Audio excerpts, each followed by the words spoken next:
then papasok yang under involuntary manslaughter. Tragic incident siya in plain words, but in the eye of the law, ikaw yung dahilan kung bakit namatay yung dalawa. So, sabi niyang pagkalunod ni Adelie Baterbonia sa team building hindi aksidente ayon sa CIDG.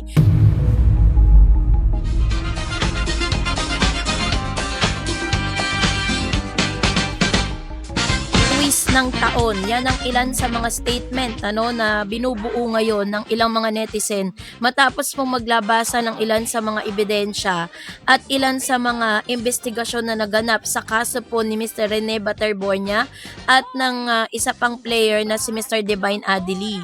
So, isa sa mga tinaguri ang marites ng social media na si Mr. Sian Gasa ay naglabas ng ilang mga resibo at ilang mga convo or screenshot ng convo kung saan nagkaroon po ng confusion at sinasabi na parang ito daw ang tinatawag na plot twist ng taon.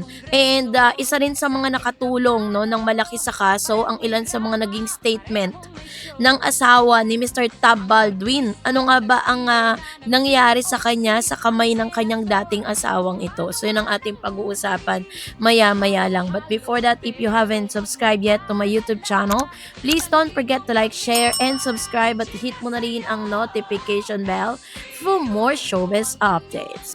Habang patuloy na isinusubaybayan ng publiko ang kaso ng pagkamatay ni Rene Baterbonia at Divine Adelie, isang kontrobersyal na anggulo ang lumutang sa matapos magbigay ng sariling pagsusuri si Christian Albert Gasa. Sa kanyang pahayag sinabi niyang posible umanong may iba pang pangyayaring naganap bago ang trahedya, kabilang sa kanyang nabanggit ang posibilidad na corporal punishment o mabigat na parusang pisikal, bagamat wala pang siyang inilahad na ebidensyang nagpapatunay rito.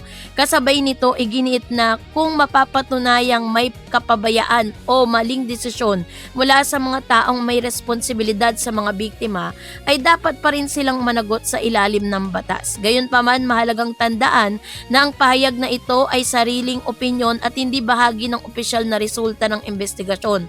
Sa kasalukuyan ay wala pang inilalabas na pinal na ulat ang mga otoridad na nagpapatunay ng naturang teorya.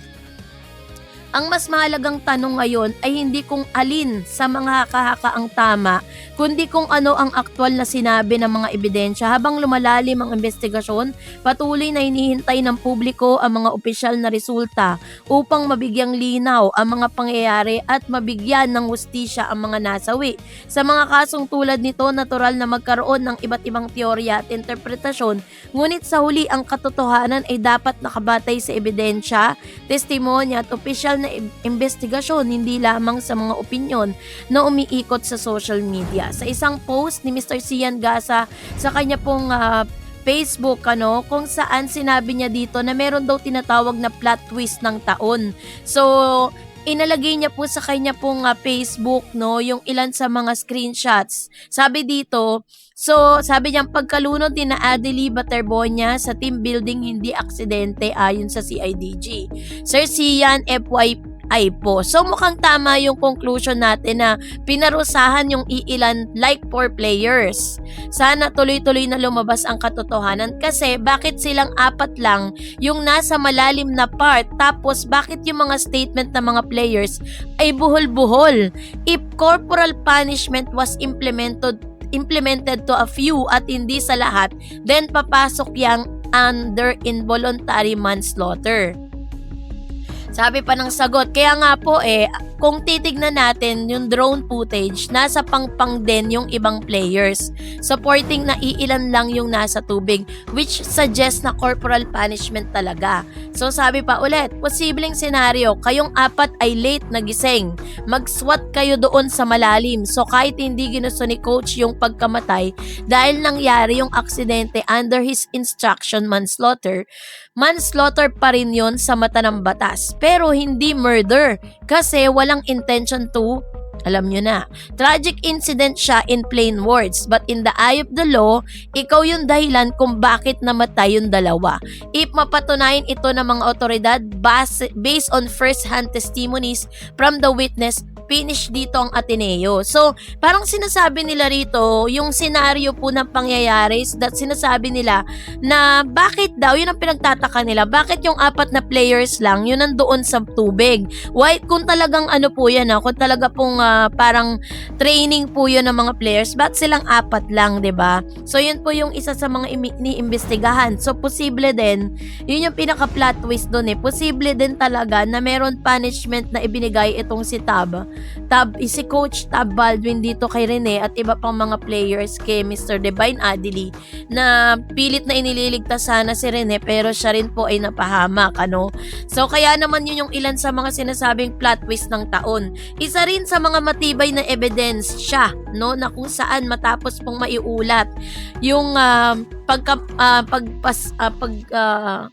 pagkamatay nitong dalawang players na ito ay lumabas po at nagbigay ng statement ang dating asawa nitong si Mr. Tab Baldwin na talagang may malaki siyang statement na ikinagulat ng publiko. Muling napunta sa sentro ng pambansang usapan ng programa ng Ateneo Basketball matapos lumabas ang isang ulat na nagsasabing matagal nang may babalang ibinabato laban kay Coach Tab Baldwin mula mismo sa kanyang strange wife.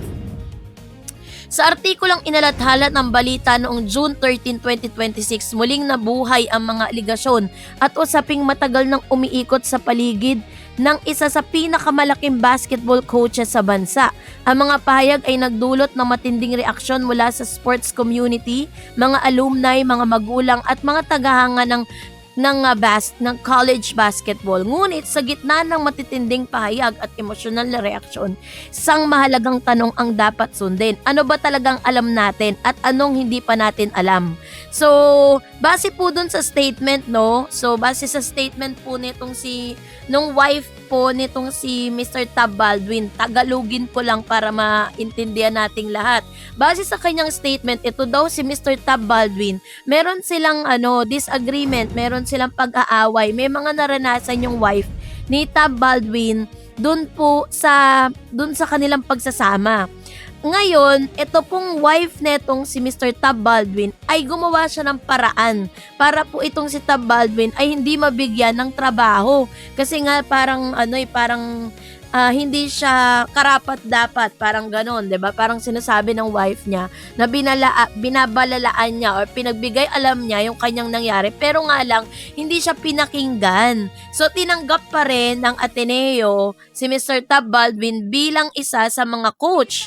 So according din po dun sa wife nitong si Mr. Tab Baldwin na nag-aalala siya sa kalagayan ng mga players dahil hindi raw magiging maganda ang kalagayan ng mga players sa kamay ni Tab Baldwin kasi parang ang ginamit niyang word dun sa kanyang statement na parang malupit, no? Ganon.